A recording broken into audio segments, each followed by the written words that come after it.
Good evening, everyone, and welcome to the Kenny and Renny post-game show. Renny has a prior engagement. His lovely wife Quite literally. Laura. Yeah, exactly. So we have a special guest with us here this evening, Mitch Peacock. Thank you very much for joining us. How are you doing today, sir? I'm doing very well. Thanks for having me, and just want to pass along well wishes to Sean's wife and Sean for doing the right thing.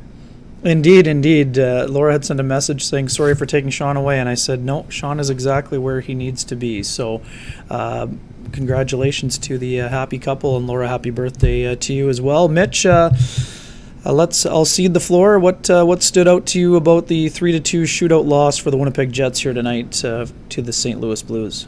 Well, I think lots of nights the Jets win that game. I think they did a lot of things well in terms of playing with speed, with having possession, with getting pucks to the net. I thought that Jordan Binnington was extraordinary in the game.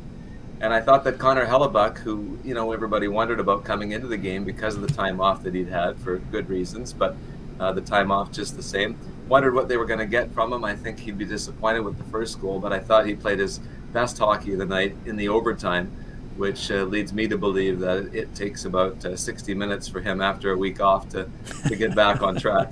And so at the end, you've got a well-played game by the Jets and, a pretty savvy St. Louis team that knows how to take advantage of a good night from their goalie. No doubt about that. Let's stick on Hellebuck for a while. Obviously, there were a couple of puck-handling adventures in the first period, if you will, but I felt that Connor Mick actually stayed pretty calm and made a couple of really smart plays in the second and third in terms of using his outlets. What does it mean as someone who played the position, Mitch, what does it mean to be able to stick with that? Because sometimes when it's not going well, you'd be, tempted to maybe just stay in the crease and maybe avoid the puck, but it seemed as though his confidence obviously was on display there as the game went on. Yeah, we know Connor has a good basic confidence, and we know he has that self-belief, and he certainly earned it with his performance over the years. And you're right, I think guys will do one thing or the other, Ken. They'll peel back and stay away from the puck and stay close to home, or they'll overplay it and get themselves into trouble that way, just trying to get into the game and feel the game a bit more.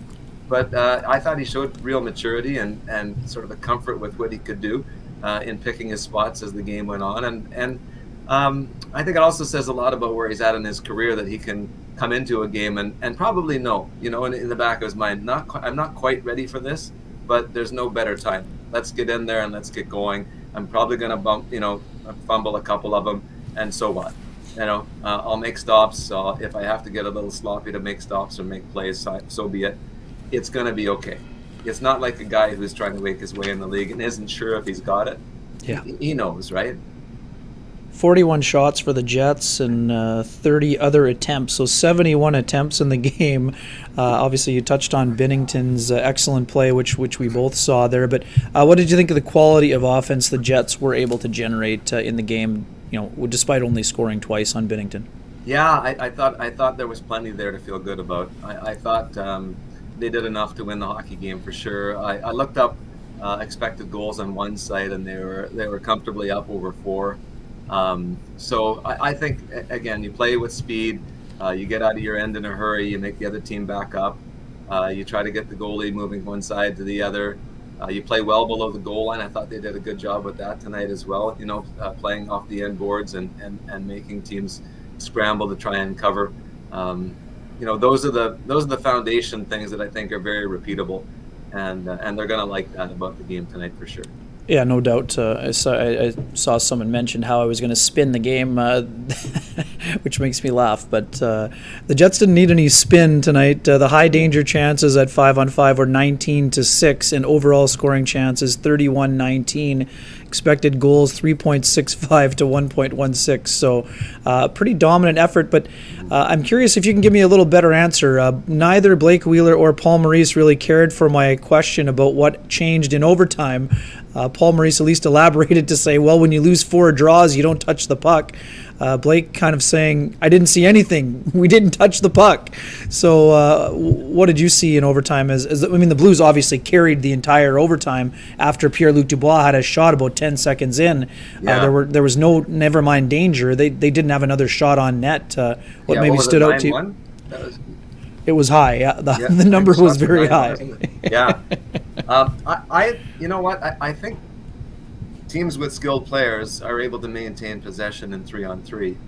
And so if you don't get it and they do, and their players are poised like they are, there seemed to be just a real comfort level for St. Louis that if they couldn't do what they wanted to do in the offensive zone, they just reset and neutralize, even get a change in and come right back at you. And I didn't think that they forced the puck to the net, which sometimes leads to turnovers that don't need to happen. I thought that they waited till the timing was right, waited till the opening was there before they put the puck to the net, and that certainly helps to dominate, because then you're not getting caught below the puck, you're not giving the other team easy exits, and then it's so tiring to be that other team, right? Because they just were chasing, right? Get it. It's almost like a zone defense. You just hang around in the middle of the ice and hope something happens. That was, and that's why I felt really good about Hellebuck by the time the night was over. To me, he showed there that whatever rust might be there is not sticking around long. Yeah, and it's so interesting, Mitch. I mean, obviously the Blues are a team that they know how to win. This is, they had every reason to kind of fold the old tent here. End of a long road trip. You're getting dominated on the shot clock and zone time and all of those things. But all of a sudden you get the buzzer sounding, and then you think, man, oh man, you know what? We hung around this long. Binnington's been out of his mind. Let's just try to crank it up. The classic empty the tank. Craig Berube said, hey, the only reason we're in this game is because of Binner. Let's go out and win the game for him. Yeah. No, they didn't close it out until the shootout, but man, it's just a sign of a really good team that knows how to win. But I also think, too, there was so much talk, Mitch, going into this game about how the Jets didn't really handle the defensive shell and the suffocating style of the New York Islanders. We know they're not the same kind of team, but they have some similar qualities. They generated so much more. Their legs were so much better. But, man, you sort of have to stick tap to the St. Louis Blues for finding a way to secure that extra point, especially when you consider what they're dealing with on the COVID front. Yeah, for sure. And I think that, it's one of those things that I wish I had some analytics to back it up. I know it's out there to some degree, obviously not within one game, but over a series of years for St. Louis. But there's no doubt that a team that has players who won a Stanley Cup before has that veteran maturity, has that poise, that understanding of opportunity in an 82-game season, where they can say, okay, we don't have it here for this stretch of the game, but we've done enough, as you said, to be in it. And if we can get another point out of this, that's big. And there's that pride. It's like sometimes when a team is trying to mature and become a contending team, and you hear older players say, we don't really know about the work that it takes to be a really good team yet. And so we got to develop the practice habits. We got to develop the game habits. We think we're good, but we're not quite there, because there's those things you need to be the competitive team every night. St. Louis is one of those teams. They've been there. Are they the same team as they were before? Probably not. Are they, going to win the Stanley Cup? I'm not saying that. But what I am saying is there's enough people there and enough leadership there that there's an understanding of how you win games in the league. And I think we saw some examples of that tonight. But for me, having said all of that, and I'm not eliminating that point, but Binnington was just, in that second period, the Jets could have pulled away and turned out the lights. I just thought he was fantastic. I think he was going to wear the logo off of his jersey. He was making the saves. He was squaring it up a lot. And he did everything he could, and you love that. Like, you got to have that technical foundation, but then you got to have that battle. All the good ones, they'll fight for you. And we talked about the attributes of the team, personality of the team. Guys on the bench see that, and even when they're running low on gas at the end of a road trip, they're thinking, man, is he fighting for us, So yeah, pretty impressive. Let's stick. I mentioned Blake Wheeler earlier. Let's talk about that line. Obviously, Wheeler and Scheifele. Wheeler did get the 700th point on his assist, which was a nice setup. I thought that Scheifele was one of the better players on the ice. Speaking of Binnington, the save that he made on that saucer pass from Wheeler in the second period, just absolutely absurd. To stay with the pass when you can't really see it going over the defender's stick, and then getting yourself squared up, and then still having to react, because it's not like he shot it at him. He made the save It was like Comrie's save on Barzell the other night. Just absolutely exceptional. But just some general thoughts on Scheifele's game here this evening. We talked before the show. I mean, speaking of, we know Doug Armstrong is watching in St. Louis. He's not just watching Binnington to be the goalie. We know that Scheifele's on that periphery as well. What do you think of his game overall? So what did he end up with? 5 shots at the end of the night? Is that where he landed? He only has credit for 3, but 4 attempts. Yeah, I thought he was around the puck a lot tonight. Yeah, I thought the same thing. It felt good. I think and maybe I could bring Wheeler into this too. Sure. I just feel like those guys have missed enough time at the beginning of the season that they can't feel quite right yet. They can say what they want to say, but when you're not playing games and when you're not in the battle every night and when timing is so critical for these guys, in terms of being successful, the margin between being fine and being great for these guys, it's close, right? So I just feel like those 2 guys aren't quite where they're going to be yet. Right. You know what I mean? Like I just get the impression. Your water bottle's now famous. Oh yeah, he's fired up. Yeah, he's got a good thing showing here. Because I'm watching even body language. I'm watching Blake Wheeler tonight, and he tries so hard, and he cares so much, and he wants everything to work out. Even in the overtime, it was almost like he had the weight of the world on his back coming off after the miss or the shootout. I mean,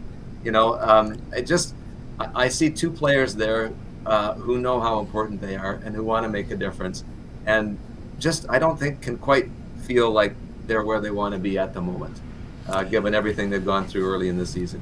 Yeah, I do think they're doing a pretty good job defensively. Obviously, we know that they've been asked to play a little bit more of a shutdown role in this stretch during the homestand, especially since both players have been back with Adam Lowry on that line. There was some good generation, and obviously they were not giving up a lot defensively either. And we see that. Blake Wheeler discussed it on the weekend that part of their job right now is to defend, and we know that production is a big part of their game, and I think if they are able to continue to generate those level of quality opportunities, that they're gonna, they'll be pouring goals in at some point. They're just too talented in order to kind of stay in this bit of a lull, if you will, offensively. But how about you? I saw an interesting comment from Paul Maurice the other day when he was talking about the line combinations and the makeup of the forward group. And he was saying that, I could put Kyle Connor, right, Mark Scheifele, and Blake Wheeler if I wanted to and make some sort of a checking line. But I thought what was really powerful about that statement was, and tell me if it struck you as significant, is when he said, but I don't think we'd miss so many hockey games doing that. Yeah, the balance, right? So he's talking about the balance. So now, so I don't think this is some kind of a gimmick. I think this is how he thinks his team can be most successful. Yeah, it's interesting for me, Mitch. I think obviously we know that Mark Scheifele and Blake Wheeler enjoy playing alongside one another, but I think right now, in terms of optimal production, I think that he needs to try to find a way to get Scheifele a little bit more ice time and Wheeler a little bit less. And I'm not pushing Blake out the door. I think that Blake can still be a very effective and efficient player. Right. But I think that his minutes total to get to that peak efficiency, to me, I think would be higher. You'd get it at a higher rate at 17 or 18 minutes instead of 21 minutes. Now, again, we know it's an overtime game today. It depends on power plays and things like that. For sure, and that's where you get your cookies and your extra touches. But for me, I think that you can help both players. And I'm not saying you have to separate them completely, but it's super interesting, Mitch. This morning, Paul Maurice talked so much about the balance and how he, in the same breath, he loves the balance, but he's not sure if he's comfortable with Svechnikov at 18 minutes. He's coming off a big injury. He doesn't have a whole lot of NHL games.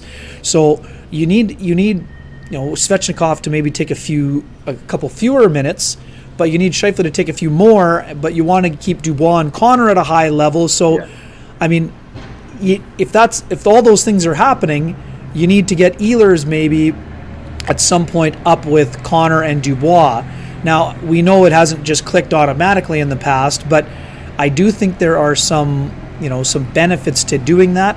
And I think that I know that Andrew Kopp has done a great job with Nikolai Ehlers, and they have some built-in chemistry. But I think right now, Mark Scheifele needs Andrew Kopp more than Nikolai Ehlers needs Andrew Kopp. And maybe I'd like to maybe see Kopp, Scheifele, and Ehlers together to try to get things going for Nikolai Ehlers, because we're seeing him involved. Still seeing the zone entries, the shot attempts, but he's not going offensively at the level we're expecting of him, or he's expecting of himself. And again, it's not from lack of opportunity. He's got tons of opportunities, tons of scoring chances. But, we've seen in the past where other guys have gotten, a bump. I'd like to see that tried out at some point. Now, again, we know Andrew Kopp's played great in the middle, and I'm not suggesting that he needs to be taken off that situation or position. But I think that in order to if you're trying to accomplish a couple of the goals that Paul Maurice mentioned, I think that a little bit of a shuffle to try to get Ehlers and Scheifele going together, I think playing them together would have some benefits. And I think, too, if you have Kopp with them, you have that built, much like you have Lowry now. It's a little bit more of a shutdown line, and I think there's some potential for Wheeler and Lowry to really generate in that kind of a shutdown role as well. And then whether Stastny with those guys, it's possible. So I'm not sure if it's Stastny or Svechnikov, depending on what kind of a role you're looking at in minutes. Yeah. Because you'd have a really good finisher in Svechnikov, though I know he's more comfortable on the right than the left. I think that would have some potential as well. But I also like Stastny and Wheeler together. They just have that natural chemistry, and we know they played in the DEL together, and they played on Team USAs and things of that nature. So again, I'm not out there. You'd wonder about maybe the pace of the line a little bit. Yeah, no, that's fair. That's totally fair. But I think what you're proposing has some merit to it, particularly because if you're talking about getting Scheifele the ice time that he needs to be at his best, and trying to manage the minutes for the maximum production from Wheeler, then it's just, you're not going to have them on the same line. So, right. So how do you make that work? I'm not great at math, but if you need one guy at 21 and you need the other guy at 8-17, playing them together, I don't see a way of doing that unless you're, when you're going with 11 forwards, unless you're spinning Svechnikov through there not every other shift, but every third shift, or maybe you're spinning Ehlers through there. But now you have trouble on the chemistry side. You tell me. You were a forward. How did you like it when there's an odd number of I just like getting on the ice, but it was hard. When I was the 11th forward spinning through, that was very difficult. That's for sure. Yeah, I don't know. There's times when 11 and 7 makes sense if you've got injuries, or you're a certain state maybe in a road trip, or one of your defensemen's not quite right and you need to have some backup there to have a seventh defenseman to make you have that safety net or whatever. But I think by and large you want 12 and 6 and you want some consistency, and I think that's been one of the hallmarks of the success that Paul Maurice has crafted here over the years, is that he likes to get lines that work well together and by and large leave them together. And so this is a unique time. They're experimenting with another stage in the evolution of the team, I think. And, no doubt. High danger chances are not recognized in the standings. Actually, they are. Over the course of 82 games, they typically add up to more points. Yeah, exactly. So we're using the high danger chances as a way to discuss how the Jets adjusted to a game where they had very few dangerous chances against Ilya Sorokin. So that's why we're mentioning it. Yeah. I've said this always to Scott Billick, who will join us in a moment. I'll always take goals, real goals, over expected goals, but there are some merits to tracking the expected goals and the high danger chances. It's just because representative. If you're not getting high danger chances, exactly, you're not going to score. Goals are low. Well, then you're never going to get any. Especially over the course of any length of time. So that's. For sure. Let's talk briefly about the fourth line, Mitch, and then we'll bring Scotty in here to get some of his thoughts as well. Obviously, they were involved on the Neil Pionkian spinorama goal in terms of Tony Nato being on. Over what Savard is named after anymore. It's just Pionkian. No, it's a Pionkian spinorama, and there's no gasping for air from the bench. You heard it from Paul Maurice. He is all in favor of the Pionkian spinorama. Really? Nice job of calling the bank off the pants or some area of the body of Marco Scandella that probably didn't feel very good. But what do you think of the fourth line? Actually, I liked Riley Nash's game. the feistiness of Binnington crept in there for a split second. I don't know if you noticed the look he gave. I did definitely notice the look. Yes, there was yes. just a split second of are you kidding me? I'm all over the place tonight. I'm stopping everything, and you're going to play it off your belly, you know? But, yeah. Thoughts in general in the fourth line? Actually, I didn't mind Riley Nash's game. 8 minutes here. 2 hits, 1 shot. I thought he was moving the puck pretty well for a guy who had, moving pretty well for a guy who hadn't played in quite some time. Yeah. I mean, obviously with Stastny out, that gate opened the door for him to get back onto the penalty kill, which is what he was brought in here for. We understand there were a couple of failed clears early on in the year, and that can be tough when you're trying to earn the trust of a new coach. But I like that he went back to him, and yeah, we know it wasn't really a power play filled game, but that's probably going to give him some confidence moving forward. Actually, I mean, you've seen Vesalainen a lot, Mitch. I thought there were some really nice shifts for him. He didn't really get into much of a flow. It was more of a 3-line game. Yeah. But I thought he had a couple of nice shifts. Took the puck to the net once. Down low, he worked really hard. But just in general, what are you seeing from Vesalainen in this latest stretch with the Jets here after spending some time with the Moose on the weekend? Yeah, for me, one of the things that I think I see with Christian is the maturity that comes with the time he spent in the pro ranks, between the American League and the NHL. And even those early days when he was playing overseas, in his early days as a professional. Here's a guy who's been around a while. He's not very old, but he's been around a while. And I think it takes that to be able to manage those minutes and to play those situations, to stay engaged in the game, to understand what the team needs from you to be successful and go out and deliver that in a limited amount of time. That's a real skill, and it takes a certain amount of maturity. And I see him developing that, and that's important for the team. That's important for him to be a regular player in the NHL, but that's important for the organization, and good for him for doing that. He's got skill, he's got size, he's got speed, he's got some experience, he's got years ahead of him.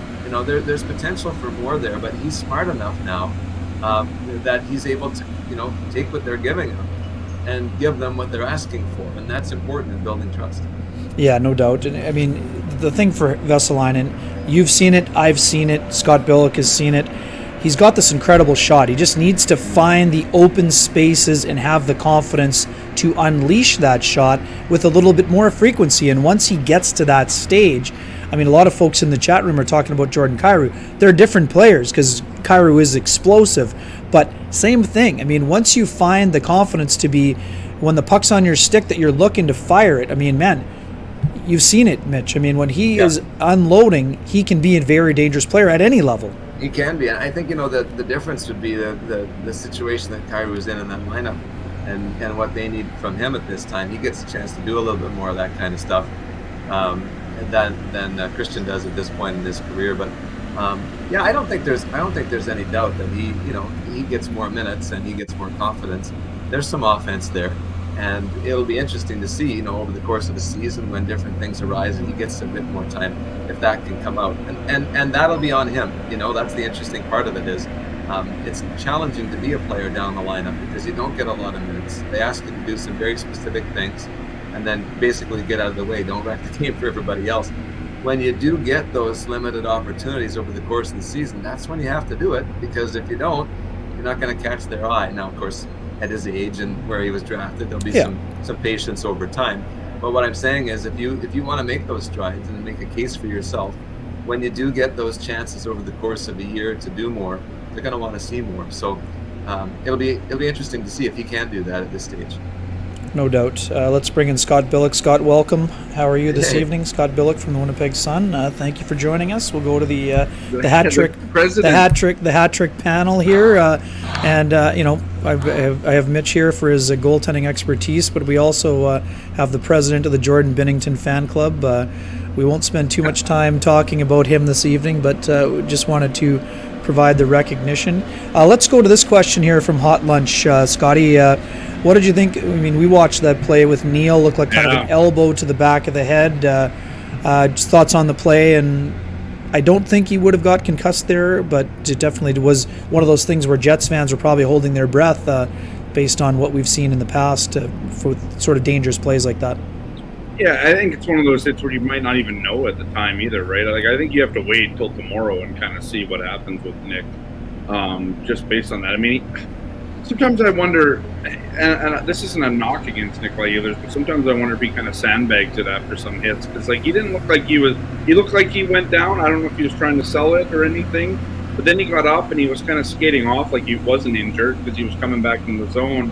And there was one part when I'm just looking at the ice right now. There's one part where he was ready to go, like he was, he was in the starting blocks and he was ready to, take a turn down the ice, and he ended up he didn't get the puck or whatever. But I think it's one of those plays where tomorrow will possibly tell the whole story if there's anything from that.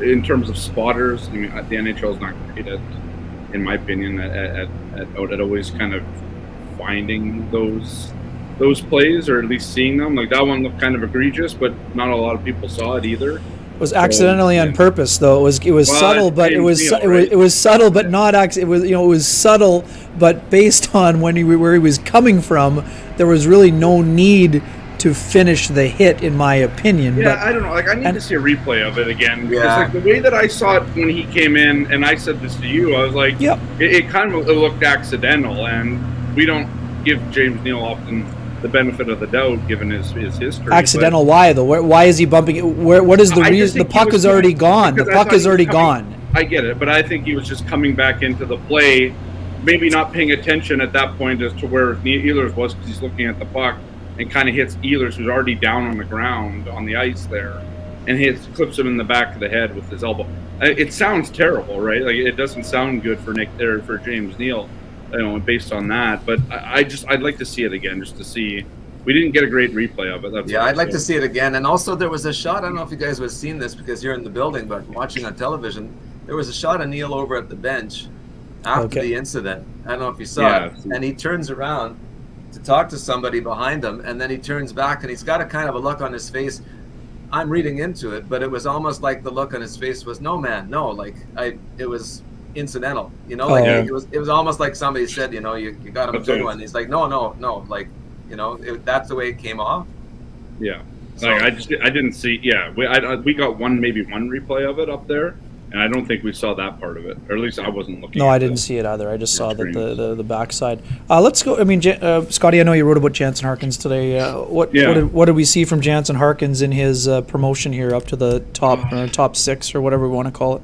I want to say like Jansen Harkins played a good game, and I think he did. But there's that one shot that he should have taken that he didn't take, and that's what Paul Maurice said this morning.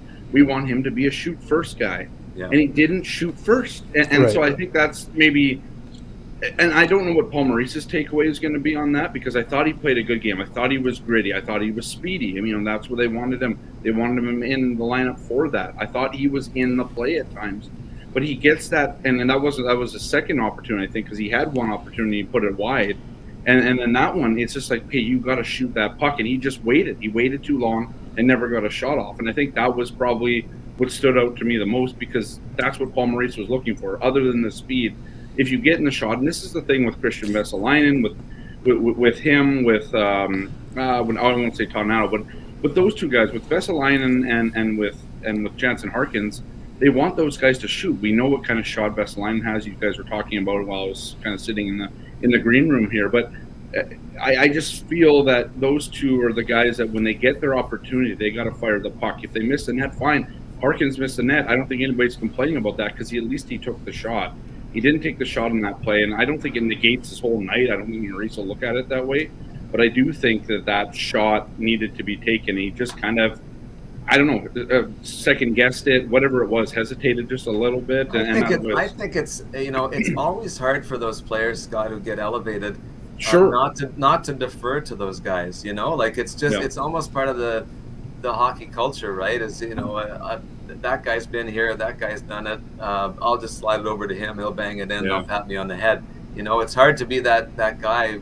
As a young player, I know he's been around a bit, but still, young and in terms of being in that situation, to just put your head down and belt it. I mean, he's got a great shot, and probably, would have really tested Binnington there. But I just feel some of that stuff is almost a negative reflex for those young players. That they just they feel like they have to pass it off. I mean, if you got if Jurgen Klopp put you on the pitch at Anfield, you'd be passing to Mo Salah. I know you would.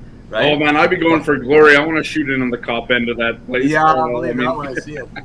I me too. Okay, this is not a football. This is way It's not a off into football soccer. podcast. All right, but I appreciate the thought, Mitch. Stick You had taps to Mitch for yeah. Nicely done. I appreciate you. That's your one freebie. There's not three strikes in this game. If we're talking about other sports, we're not going to be talking about that one very often. Mitch, you had a front row seat to Jansen Harkin's meteoric rise. Maybe discuss what you saw in that season where he went from. We did a game together. I think coming out of the those I think they were against the Colorado Eagles. The two games coming out of the Christmas break, really that was sort of his launching pad to the next year when he came back. He had a strong second half. The next year he comes firing out of a cannon. He's leading the American Hockey League in scoring. What did you see from him in terms of that development, where he basically went from fringe prospect to NHL regular? Yeah, it was interesting because when he would come up at the end of his junior seasons and get a couple of games, and at the end of the season, he looked like a guy who was really comfortable playing a structured game. He looked like a guy who really understood the routines and how important they are to help you to be consistent. He would put up a few points, and you had the feeling that, boy, if he just got a full season in the American Hockey League, he'd be off to the races. And that was not the case at all, as we know, and it's well documented that they sent him to Jacksonville. And he probably would have spent more time in Jacksonville, but circumstances dictated that he came back. I think they wanted him to go for 10 or 12 games, and I don't know how many he was there for. I want to say half a dozen. I think 4 or 6. Yeah, but even that was important for him, and not because, the sort of, I don't know, the simple way of looking at it is, he needed a wake-up call. Jansen Harkins cares, and he tries, and he wasn't no trouble to anybody. It wasn't like that. But I think he did take some confidence from it. I think that it was important for him to go down and get games and get his skating legs and get a lot of the puck and come back. And I think that was the beginning of a process. And then I just think that he needed to believe that he could be a difference maker. I think that was the big step for Jansen Harkins, was not just, can I play games, or, do I belong here? But taking that step from fitting in to, no, wait a minute, I have the tools, I have the ability, I'm going to make a difference in these games. Pascal Vincent talked about that as a part of what he wanted Jansen to take on as a mindset. And Scott, maybe that plays into what we just talked about a few moments ago. Maybe that's part of the growth of Jansen Harkins now, is coming to terms with that sort of thinking at this level. He's not going to ever lead the league in scoring like he did in the American League, but maybe if he can just find that confidence to say that I've got to have that mindset that I can make a difference at times and in situations, instead of just playing a role and taking up the minutes and not making mistakes. Maybe that's the next step for him, is just getting that feeling that whatever the assignment is, he's going to maximize it, as opposed to being careful about it and not look at playing to be successful, not playing to avoid mistakes, right? And then that's what Paul Maurice kind of alluded this morning when I was asking him about it, because that's the challenge for Jansen Harkins, right? I think that is, you play a certain way to get into the league, and then you have to play a different way once you're in the league, and that's kind of where he's at. And fair enough. And I think it's difficult. I think Jansen Harkins he's come through a number of training camps now where, like, we've all written and spoken very highly of those training camps, and then he comes into the regular season, and it's not that, right? It's not those 18 minutes a night playing against other hopefuls. It's 6 or 8 minutes a night playing against NHL regulars. And so it's just a different style of game, and it's a tough ask. I get that. I mean, it is, and that's where. But this is where you kind of separate the men from the boys, wherever you want to call it, right? The NHLers from the AHLers, and I think for a large part too, I don't know where Paul Maurice has always kind of used Jansen Harkins. It's tough on this team to show yourself well on the fourth line, because it doesn't always play that much, and he barely plays them. Pardon? He barely plays them. Yeah. Right, and that's it, right? And so the whole fourth line thing throughout Paul Maurice's tenure here has been built on trust, and often on veteran players, right? They can play PK minutes and all that kind of stuff. I think Jansen Harkins can handle not playing. Exactly, well, and that's the other thing. And so that's tough for a 24-year-old who's used to playing. And this is going to be his role in the NHL, likely, right? Maybe he can play up on the third line, who knows? on the right team, of course, he could do that. But I think that's just, as Maurice said this morning, that's part of the challenge. Really just kind of accepting the game and then playing that game, being consistent with that game. And that's kind of been the knock against Jansen Harkins at the NHL level. It's just consistency. And we hear that word so much and so often. But for a fourth line player, like, you have to be uber consistent, because you're not Kyle Connor or Patrick Laine or those guys who, even when you're not consistent, you can still put up 30 goals a year, right? Like, it's a little different when your mistakes are a little more glaring. You're not playing, can't afford a mistake, or you're going to be Yep. stapled to the bench, basically. Yeah, exactly. Quick one here before we change gears. Robert, Dylan Sandberg shed the non-contact yellow jersey this morning. Paul Maurice said he would be accepting contact during the practice tomorrow, and I would imagine that before the week is out that he will be assigned to the Manitoba Moose. I don't know how quickly he can get back in the lineup, but I would imagine by the weekend Dylan Sandberg could be playing games, and that would be a big boost to the Manitoba Moose defense corps. Obviously, we know there's a lot of prospects down there. Ville Heinola playing very well. We know Kovacevic had such a great camp. Simon Lundmark, I think, is adapting nicely to the American Hockey League, coming over to play in the North American game for the first time. But Sandberg, obviously tough circumstances after getting tangled up with Kovacevic on day one of training camp was it of the pro camp? It was day one of main camp. Sorry, first day of main camp. So that's a tough break for him. Obviously, he'll be playing some catch up, but he'll need some Moose games before we are talking about him later on. Let's stay on the topic of defense. A lot of folks in the chat room are asking about Logan Stanley. Scotty, I know you've been writing about him. I'll get to you in a second. But Mitch, speaking of player development, you saw Logan Stanley at the American Hockey League level go through a very good rookie season, then a little bit of an injury-plagued second season, right? I mean, here's a guy that had to battle through, and then basically almost a similar story to Jansen Harkins. So you kind of go from the periphery to kind of right in the mix with Tucker Poolman getting COVID after Game 1 last year. What are you seeing specifically on Stanley this year? And then we'll get back to a little bit on how you saw his development path at the American Hockey League level.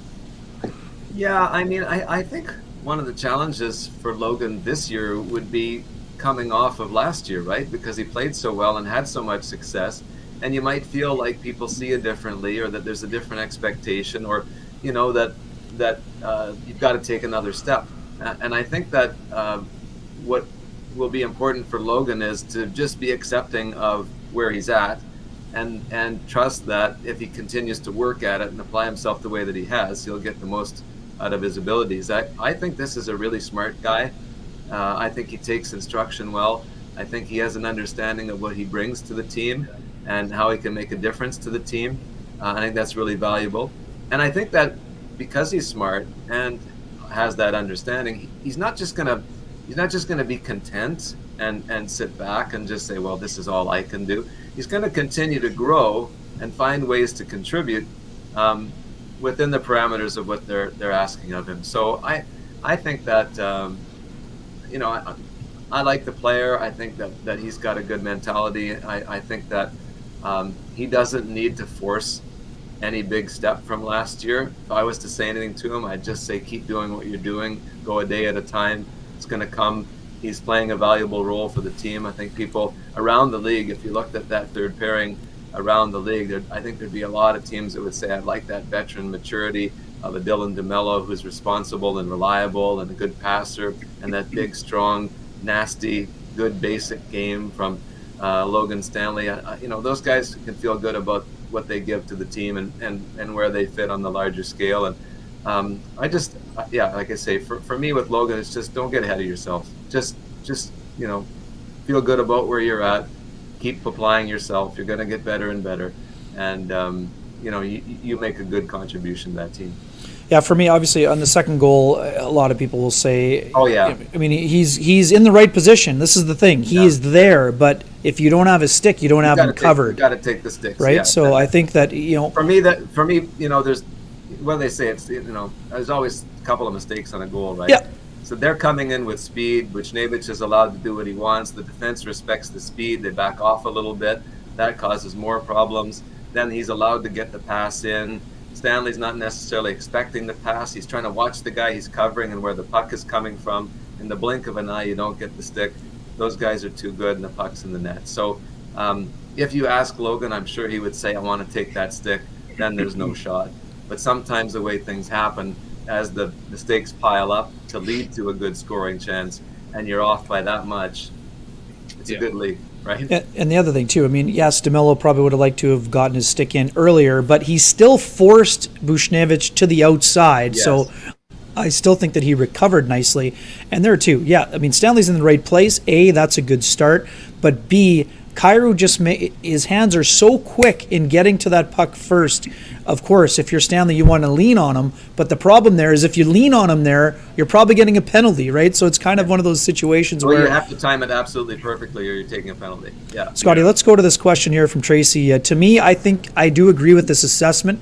I think that because Boley was being kind of rotated through on the third pairing, 2-3 times a period, maybe, if you will, I think that probably impeded a little bit of his progress. What are your thoughts on that? And will 12 and 6 maybe potentially be a benefit for Logan Stanley in terms of getting a few extra shifts at 5-on-5, because we know he's going to be used on the penalty kill? Yeah, and I'll just go back to the goal. I think Logan Stanley got to the right spot just a hair too early, if anything. Like, it's almost like I was just watching it there just to see it, and it's almost like he could have been a little closer, but it's almost like he was at the right spot, and then Kyrou kind of adjusted to it before he had some time to make an adjustment to where his stick was going to be to negate where Logan Stanley was. I guess that's the only thing I'd say about that goal. Which takes some doing, because he's not in trouble when it comes to reach. Correct. Exactly. 100%. Yeah. So, but yeah, I think. I don't know. I think the whole 7 defenseman thing kind of just throws off a lot of things, right? I'm not saying it's going to throw off Josh Morrissey and Nate Schmidt. If anything, maybe it gives them a break when they're playing 24 minutes a night, whatever. But for Josh Stanley, tonight, 27-32. Yeah. Right. And so, again, that's a lot. Well, it is, but you also played overtime. And so, I mean, factor in that to it. And they were very good. That's why they played. And they were very good, exactly. And so, I think for a guy like Logan Stanley, he needs that consistent playing time. I mean, here's a guy who, if he makes a mistake, and we talked about this last year on the show quite often, it was Logan Stanley would make a mistake, but then he wouldn't make that mistake twice. And I thought that was the biggest thing about Logan Stanley for me, and other progressions with him, just taking shots from the point. But instead of just taking every shot from the point, okay, keeping the head up, looking, making a pass potentially, he's really good at getting shots through on net. And so that was kind of one of the things that I always saw from him was like, okay, but what's the next progression? And then he eventually made that. He was looking for the pass, or he was looking to put the puck back in deep when in trouble, that sort of thing.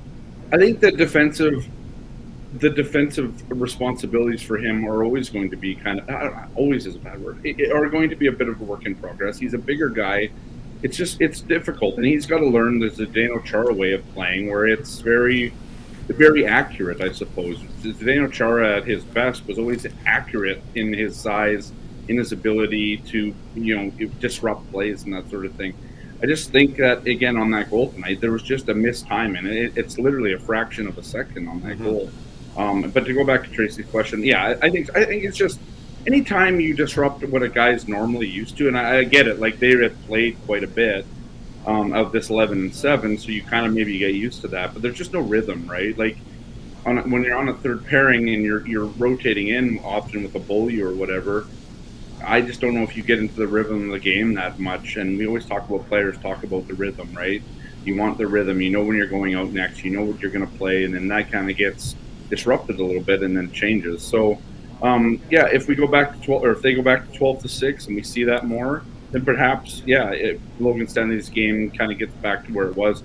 I don't think we're talking about Logan Stanley the same way as a lot of people thought we would, though. Like, I don't think that Logan Stanley is the reason why the Jets are winning or losing or whatever. I mean, a lot of people didn't put a lot of stock in Logan Stanley to start. I mean, it was kind of written off early, and we've been over this a lot of times on the show. But I'm just saying, like, I think they have a good pairing with Logan and then Dylan DeMello. It's kind of the the mentor, the apprentice and the I don't got the words right now. I'm not a broadcaster like Mitch, but you know what I mean. Like, I think that he's just really good at what he's being asked to do, and so I know a lot of people say, oh well, look at the look at the analytics or whatever. I don't feed into that as much. I didn't think, Dylan DeMello is also playing a good game too. So, I think those two are growing together as a pair, and it's a good pair that could be here for a long time. So, I don't know. I've liked what Logan Stanley has brought to this team. I think he brings size. If anything, I'd like to see him using his physical side of it more often. I think last year you saw a little bit more of that. This year, I don't know if he's just not using it as much. And I find with a lot of those big kind of defensemen, I think we saw that with Tyler Myers at times too. There's always that hesitation because when you hit a guy, you're usually putting an elbow into his face when you're that tall, and that's a penalty, right? And so I don't know, but I've liked Logan Stanley. I'm not going to hear and kind of rag on the guy. I think he's been a good player, and I've always kind of felt that he could turn into something. And I think he is. I think he's turned into a kind of dependable third pairing guy right now, who has a shot and can produce and or can help kind of on that production side. So. The other part too, and Mitch, you saw this. I mean, obviously, when you see a guy that's 6'7", 6'8", you expect him to be this big bruiser. But one of his better qualities is his ability to exit. Right? He's moves pretty well for a big guy. When did you see that kind of confidence building at the American Hockey League level, and as he adjusted to the pro game? I mean, because he kind of got forced into some heavy minutes on one of those road trips where there were some injuries and call-ups happening. Yeah, you know what? I feel like Logan. I mean, remember, and I know it's junior, and he had a different level of size and strength in junior than a lot of the kids he's playing against. But he, as he went on in his junior career, he recorded points. And a lot of it had to do, I think, with a very good eye for a pass and a good ability to execute a pass. And what I saw from him in the American Hockey League was almost a pride, like, you guys, he never said it, but it was almost an attitude that I saw when he played was, you think I'm just a big guy, you think I'm just going to blow people up. Yes. But how about this exit pass? How about this pass diagonal through the neutral zone to send a guy in, from the other side of the ice when nobody even knew I knew that guy was there? What do you think about that? It was almost like, he had it in his back pocket, and he wanted people to know there was more there. And then he had to learn how to apply it, because it's not junior, and you can't just go winging passes all over the place. But I think that is one of his great attributes, is his passing and his ability to see opportunities. And I think he's got a level of pride in that. And he wants to know from experience how he can put that to good effect at the NHL level. Right on. Scotty, let's shift to Adam Lowry. I've liked pieces of that line for sure. What about the premise here of several folks thinking that Lowry? See, this is the thing for me. That line's been dangerous. Have you not? I do. Yeah. No. I do. I do. Good tonight. Yeah. No. I agree. Sorry, I'm kind of getting ahead of you here, but I know what you're asking me. Should he go back to center? Because that's what the question on the screen is. And just for Mitch, we're not laughing at anything you're saying when you're on here. It's just my wife doesn't think I'm funny either. Hilarious. So, but I think that Adam Lowry has done very well in that position. I thought he's brought an element to that line that's worked. I mean, people are going to look at the line. You got two lumbering guys on each wing of Mark Scheifele and say it's not working. But these guys are creating chances. I don't know how many of the high danger chances came from that line tonight, but if you want to go look at them, you'll find it and figure it out. I mean, they were a good line. I don't think Lowry needs to move back to center just yet until you figure out what you're going to do overall with this lineup, right? I mean, but again, I don't see any issue with that top line. Kyle Dubois. I mean, Dubois played very well tonight. How many times did he put the shoulder down and excuse me, and go to the net? I mean, I think that line's playing really well. Yeah, and I think that the Scheifele line is kind of starting to find itself, and we're talking about a line that's been together for 2 games now, essentially, and trying to find your way. Point, right? You're changing the whole dynamic of the team.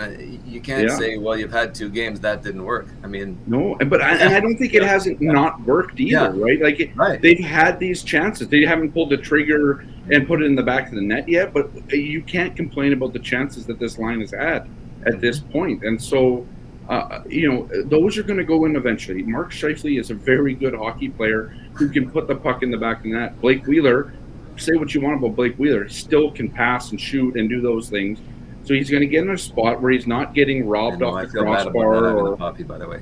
Yeah, I found one on the floor on my way here, which is that's I finally found. But anyways, it's just mine's by the back door. I put it on when I go out. It's all good. sure. Yeah, exactly. But anyways, I just think that line's been really good. So I don't think you need to move Mark. There's no reason to put Adam Lowry right now back to center. I mean, I think you still have a really good spine down the center of that team because Andrew Kopp's playing well. And it might not be working there this game, but I didn't think that line was bad tonight. So, I mean, I think the analytics would back that up too. I know that's not the bell end all for everyone, but this game was very good in terms of the puck possession, expected goals, all of that stuff. The Jets just didn't find the goal that they needed to win the game. Binnington was just fantastic. Exactly, Binnington was great, and I loved his reaction, even on the Connor goal. You know, I don't know if you noticed, but when Connor like delays a little bit to get the angle to make the shot, and you can almost see Binnington through the cage. You know, he's so on and he's so focused and he's so competitive. You can almost see it in his face. He's like, "Oh, I should have known that was going to happen." And he was swimming. He got caught swimming for the only time of the game but he thought he could still save it, even though his face was on the ice and the whole net was open. It doesn't matter. Sign of a good goalie, his logo on his jersey, and he was still in. You make it safe. It's a classic, folks. Sorry, before we shift gears. Winnipeg Ice are playing tomorrow night against the Lethbridge Hurricanes. We have 2 pairs of tickets available, same as last time. You can send me a DM on Twitter at WeebsWorld, and we will get those handed out to you in the morning so you can check it out. I will be at the game tomorrow. Sam Cosentino is in from Sportsnet to do some scouting work. He'll be at the game with me as well. And I'll give Sam an early report. They're pretty good. This just in.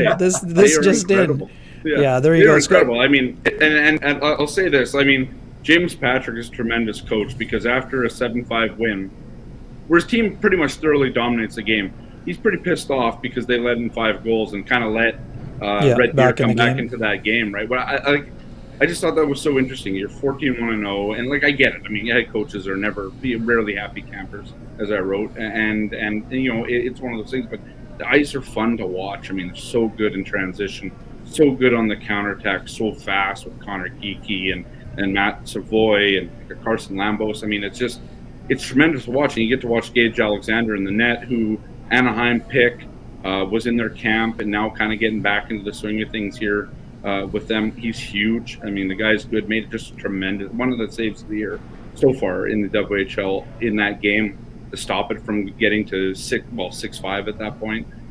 So yeah, I mean the Ice is good hockey right now, and I'm not, you know, they're just playing so well. They got a lot of good kind of prospects on the team. Connor McClellan, Mikey Milne, a lot of guys. I'm just, you know, I'm basically, I'm not going to say that on there, but they're really good. So yeah, you almost got me, but it's good. Yeah, it's not by accident. I mean that team has been very. You've seen the build. Together. Speaking of the build, Mitch. Yeah. I mean that team's been very well put together. You know, you can go, go back to the Bantam draft of a couple of years ago and see what Matt Cockle did to get those first 2 picks and to get Savoy and to get Geekie, and to know that he had the players from previous drafts, like you said, the McLennans and the Lamboses, to be able to put all of that together and to play with such speed and skill, and to have not only the forward group at the back end. And I think there's something that you guys probably are aware of, but maybe some of the people joining us tonight aren't. But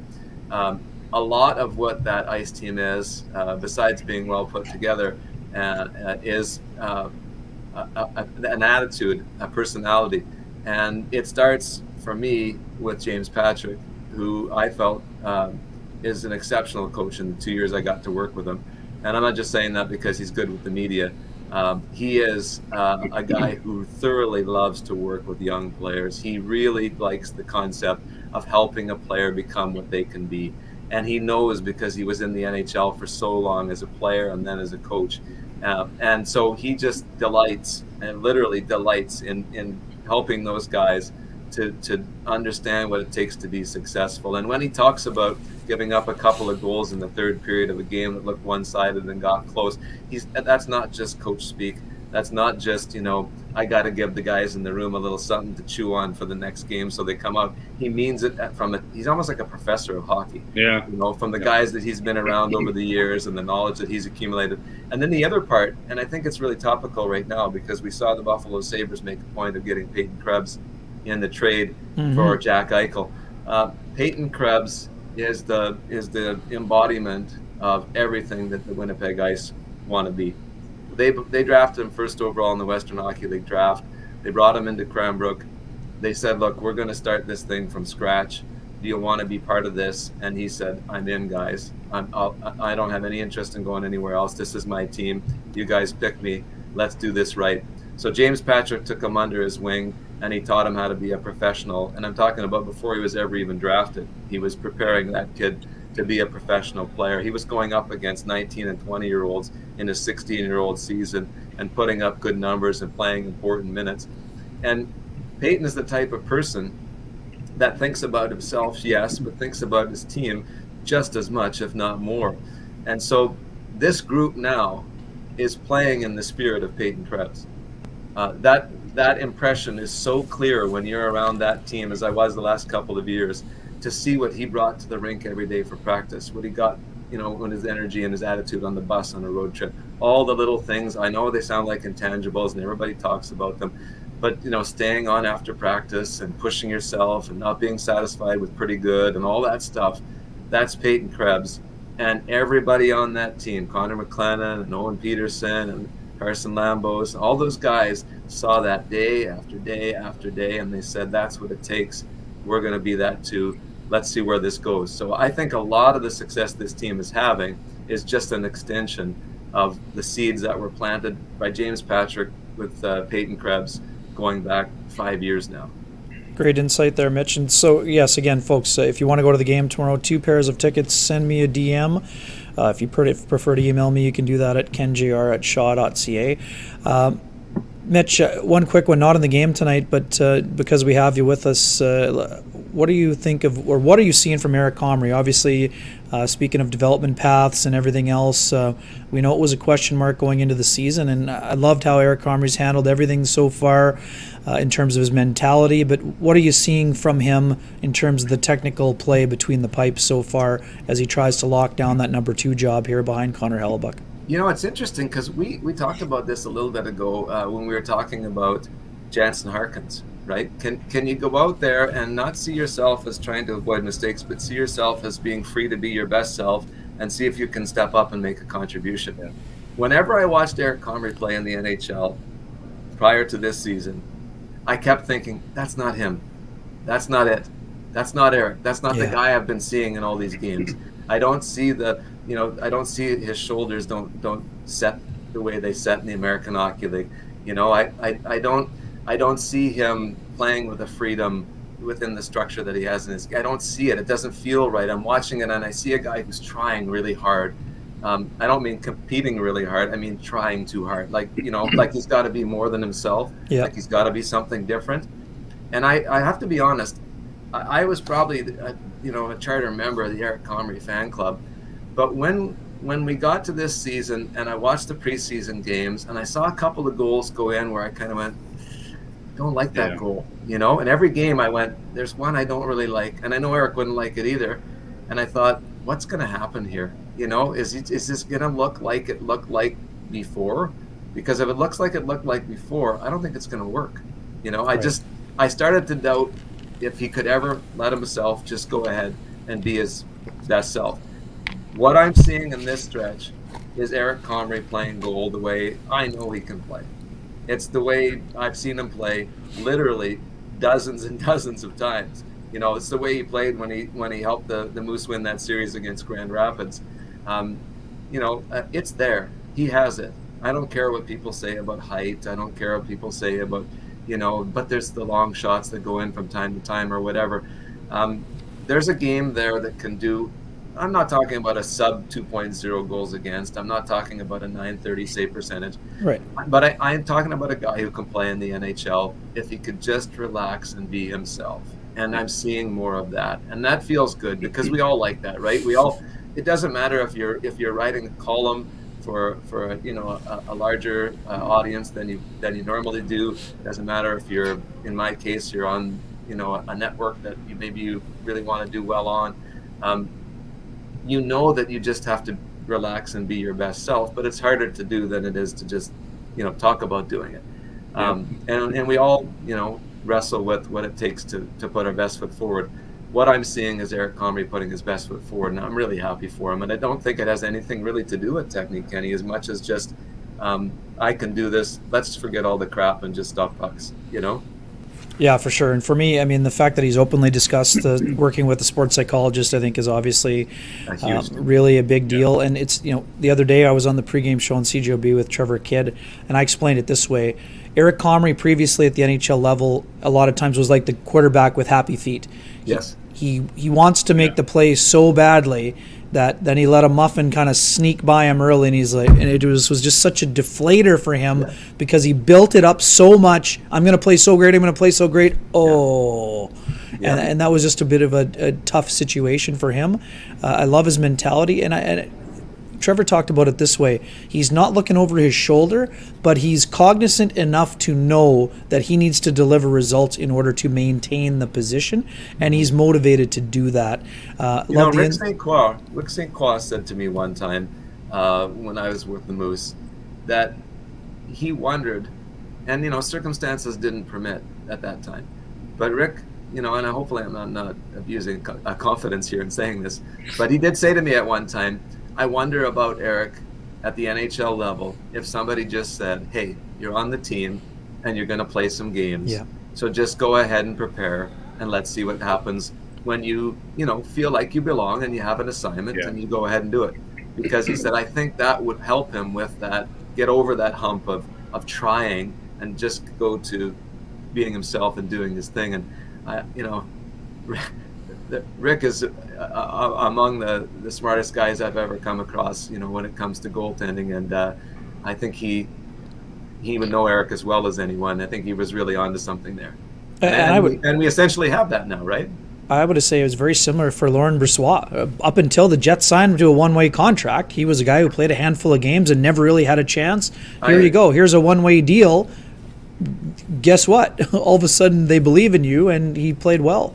And earned himself a nice contract. It's so incredible you say that because I called Moose games against Field, Comrie in one net and Brossoit in the other. And if you said to me after the game, hey, you got to sign one of these guys to an NHL deal tomorrow, I'm signing Comrie. Like I didn't see any, sure, Laurent had tools and whatever, but for me, I would have picked Eric, And he's turned, Laurent is a fantastic NHL goalie. I mean, I really do think he's incredibly underrated. So there's got to be something to be said for, if the people who do the assessments can gauge that the tools are there, that there's something to be said for just letting somebody go ahead and do it. Scotty, last word to you. We've made it an hour and 2 minutes without mentioning Pierre-Luc Dubois so far. I've noticed the chat room was pretty quiet I mentioned him earlier. He mentioned him, yeah. Yes. Yeah. I personally have not mentioned Dubois. And the 4 or 5 dipping the shoulder, getting to the net. What stood out to you about his game so far? Yeah, or tonight, like tonight, or just like in general. Tonight, I mean, tonight is just like. So I'm watching him do that. I'm just watching him go to the net on the first drive to the net, one-handed, and I'm thinking 1, Dustin Byfuglien, and 2, Horse, which is his nickname. And I'm thinking like this is the Pierre-Luc Dubois that everybody knew, well, not knew, wanted to see last year, but wasn't there. And a lot of people kind of lost faith in that Pierre-Luc Dubois could play the game that he was playing before he got traded to Winnipeg. Now you're seeing it. And I think there's no questions anymore about whether Pierre-Luc Dubois is a good player or not. I think we know that he is. I don't think there was a doubt from some people who've watched him before and all that and kind of knew what he went through last year and how difficult that was. But man, he looks great out there. And I don't know what's the limit for him right now. I mean, he's so confident. We're talking about Eric Comrie, right? And just confidence and familiarity and just you're here, go in and just go and play your game. And he's done that. He's worked well through training camp. They got him line mates. I think the Svechnikov thing really makes an impact. And I know Paul Maurice kind of talked about this morning. You can move that around.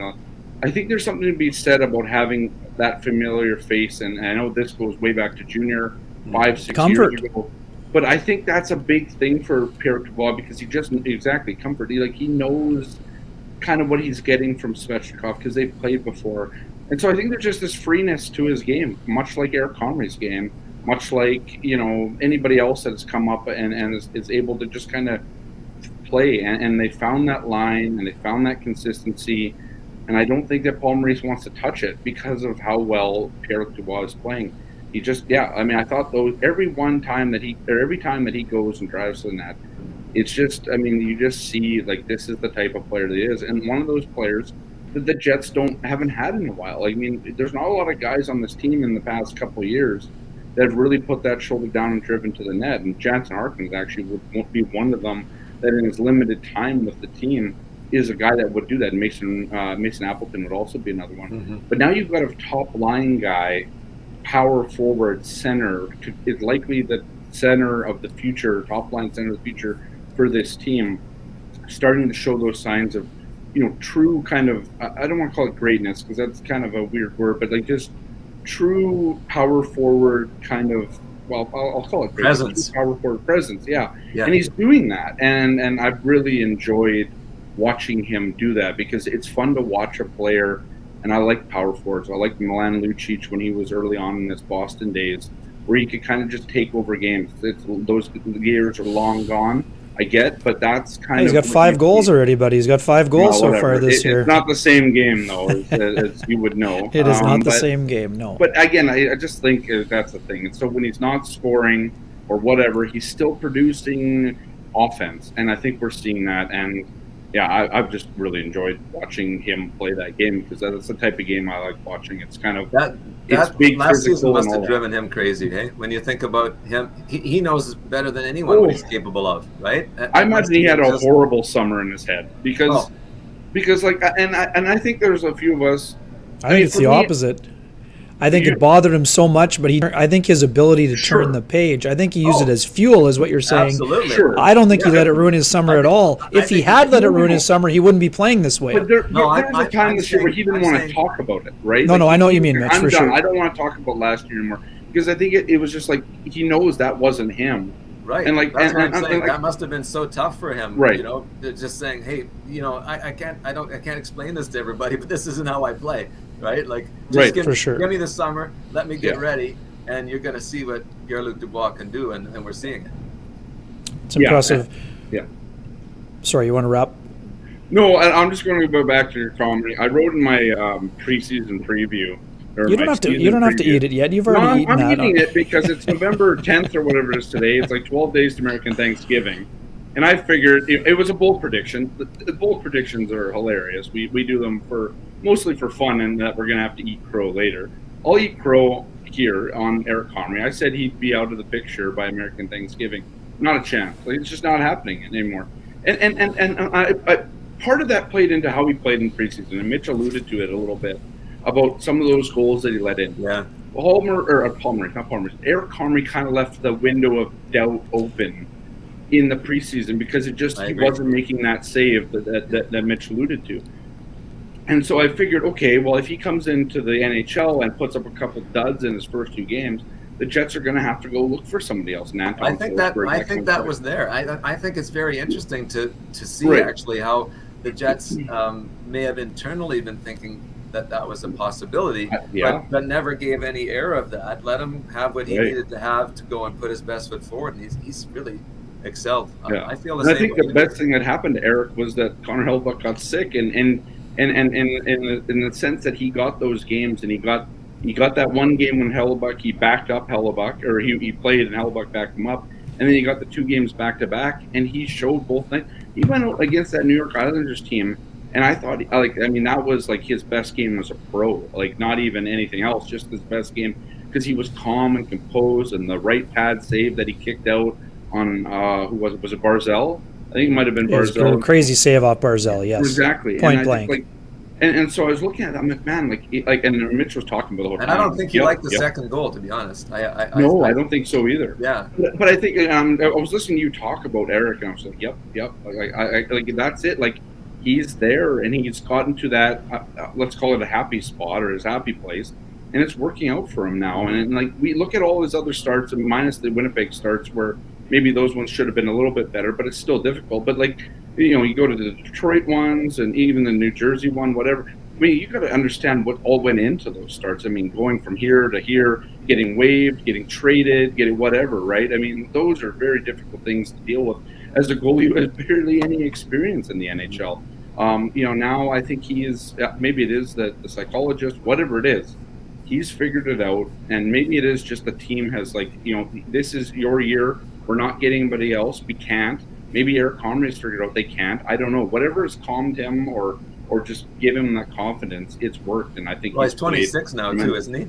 He is. Yeah, he's 26 now. So, I mean, you do a lot of growing up right. over that length of time as a pro. And it's interesting too, his first year with the Moose, when he was with Helly, Helly got called up. Mm-hmm. And Pavlik got hurt. And Eric had to play, I want to say it was 18 games in a row or something like that with the Moose. And they didn't, I don't know that was at all in the plan, because Helly had played almost 60 the year before in the American League, and the two of them were together with the Moose. And I think it was just, ease Eric into this. And then all of a sudden he's got to play because Helly's not here. And I think that was an important stepping stone for Eric as well at that level. So I don't know that there's a symmetry there, but there's some similarities. There's a parallel to what you're talking about, Scott, where circumstances may open the door a little bit for him to get more comfortable. And this is what he needs to do to be successful. So I'm happy for him. And I think there's pressure here. And just one more point, Kenny. Like, I think he's still playing there is pressure on him because he needs a contract for next year. And if he wants to stay in the NHL, I mean, I think there's... Well, he wants to stay here. Right. I mean, that's obvious. I mean... And so, but if he plays well, I think they can give him a contract. He can earn that. I mean, it might be a one-year deal like Laurent Brossoit got, and that's where, kind of the prove-it contracts. But is Burton one way next year? Burton is one way next year. Yes, he is. One way? So, yeah, he signed the 2-year deal. Yeah. Either way, there's pressure on Eric Comrie because he still wants to play hockey at a professional level, and I think he's handling that well, even though that's in the kind of in the back of the your mind, right? Like you got to keep playing well so you can continue on playing at a professional level like he is. So, anyways, that's it for me on him. Bang on. Yeah. Remember what I told you when we were having this debate. If the Jets believed in Eric Comrie in the summer, they were not going to ship him to the discard pile after I don't know. 2 I would preseason lean more games. Scott. I would lean more towards Scott. There was pressure, Mitch. They had a chance to claim a guy that they knew. Hutchinson was on waivers. Hutchinson was on waivers. I'm not talking about a Band-Aid. I'm saying that I think they were aware on some level that they couldn't go out to Christmas with no fair, ability to totally. play a backup goalie. If he wasn't stopping pucks and he had a 5.0 goals against average, they're going to have to do something. Right? Of course. So I just was saying they weren't going to give up on him on two showings where they didn't have their full lineup. Now, and I do agree there were 1 or 2 softies in the preseason, but I mean, he'd only played 1 NHL game last year, right? But due to circumstances unforeseen, and only played, I think, 4 or 5 American League games. So I think they were going to give him a little bit more leash. And the other thing, too, and we had seen it in practice from day one, he was very sharp in practice. And that's the one thing. We'd seen it previously. Guys go bar down when a guy gets called up. That wasn't happening with the same level of frequency. And I think that's probably what saved him Agreed. from the preseason, right? Is that his practice in training camp was so good that you could excuse one of those goals. I guess what I'd say there is it's an interesting situation because I think that the Jets made a decision about giving him an opportunity. And because of salary cap and everything else, I don't think they had much choice but to let it work. Hutchinson would have been a guy that could have come because they could have just buried him. Well, the money was the same. The money was the same, so they could have done it. But I know what you mean, Mitch. It was there's very few guys you could go out and get in place for Eric Comrie and work it under the cap. So I know what you're saying. Yeah. So it was kind of like hey, no, we're committed to this, but at the same time, our hands are tied. So this works, right? Well, in the way that Sorry, go ahead, Kenny. No, it's What time totally. does they start I'm done. breakfast on this show? We're going to wrap What time up do the they start show. breakfast here? Yeah, exactly. That we'll be doing our best. A quick one here from John. Obviously, big news around Bob Irving. I did send him a personal message, but we'll give him a salute here. Bob, one of the absolute gems of a human being. I haven't covered the Bombers that much, but during my time in Post Media, I was able to spend some time around the football field, and Bob's one of the most welcoming and outstanding gentlemen in the game. And by the way, he calls an incredible game as well. Bob is going to be missed, but as you pointed out, do it over the long term to be really good. yeah, exactly. As Bob told me, he's got some work to do before he's ready to retire. But definitely, we wanted to salute Bob here this evening. Just an incredible human being, and I know we all have some personal story. I've been lucky enough to have a few meals with Bob, and he's just one of the great human beings. And Mitch, I know you know Don Whitman a little bit too, and being around Bob. I mean, for me, I say this too. I mean, we're not going to go into story time for very much longer, but my first year covering the Moose in the International Hockey League, the person with the seat beside me was Don Whitman. He wasn't there often, but he still came to Moose games, even though he was doing Hockey Night in Canada and the Olympics and everything else. And we've been so blessed in our community to have just some just fantastic broadcasters and human beings. And that's the one thing that I'll always remember about Bob. And I love his call, but I mean, he's just an even better human being. Yeah, and I sent him a note today, and I talked about this whole voice of the team concept, because everybody who gets the play-by-play job is the voice of the team. Right. Well, this guy is, I mean, come on. You can't think of a Bomber game without thinking of that voice. That's what the Bombers sound like. The Winnipeg Blue Bombers, that's what they, when you go to sleep and you dream of the game, that's it, right? So, just what a great gift and what a legacy, and I love that he got to do it until he didn't want to do it anymore, and didn't lose anything on the way out. He's still at a very, very high level, I guess it's cliche, but boy, good luck to the next fella coming in, because it's going to take a while for people to get you, whatever it is. No matter how good you are, they're gonna say, "Remember Bob? Wasn't he great?" It's like when Vin left and the young guy came in LA for sure. Yeah, and he's one of the holy crap moments that I had.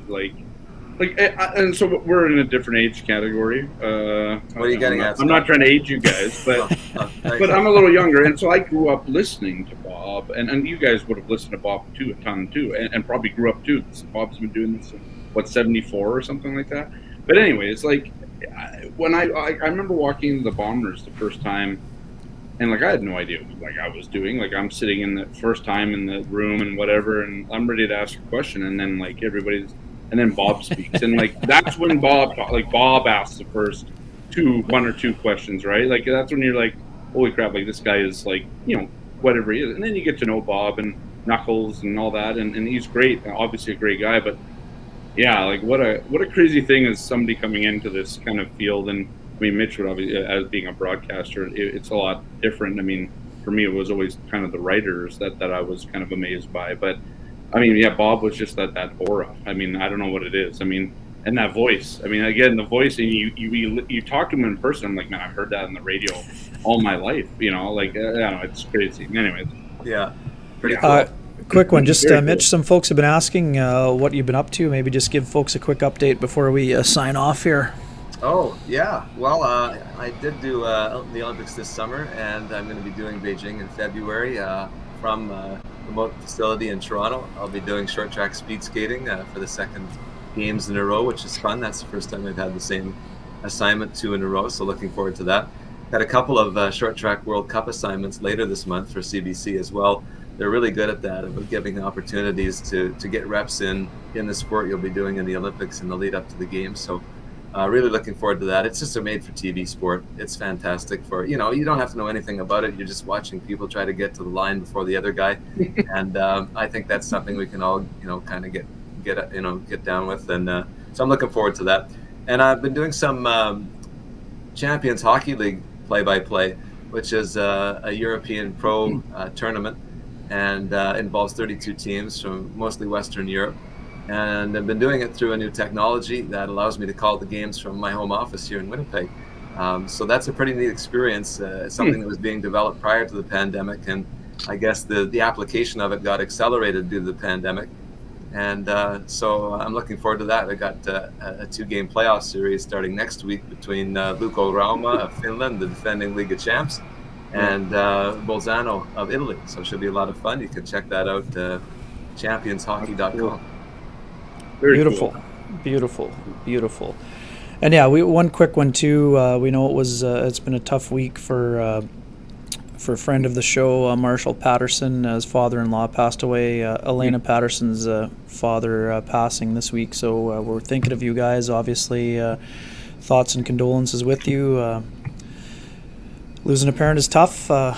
Mitch and I are aware of this situation, and we're thinking of you. All our listeners are thinking of you guys too. There's been lots of great comments and support in the chat room, and I hope that listening and watching the Jets and being around her family when she gets home will be comforting during this very difficult time. So thoughts are with you guys as well. And Mitch, thank you for joining us. Really appreciate having you on. We'll have you on again. And Scotty Billick of the Winnipeg Sun, aka the Flute, we're happy to have you as well. We had some good chats. You'll be back as well. And for everyone else, we will have Sean back on Thursday. We'll have a doubleheader, and we will have our regular long form show. I believe Jim Hewson is our scheduled guest for the show. And speaking of broadcast legends, and then we will be back following the Jets and Sharks on Thursday night. But as always, thanks for watching, and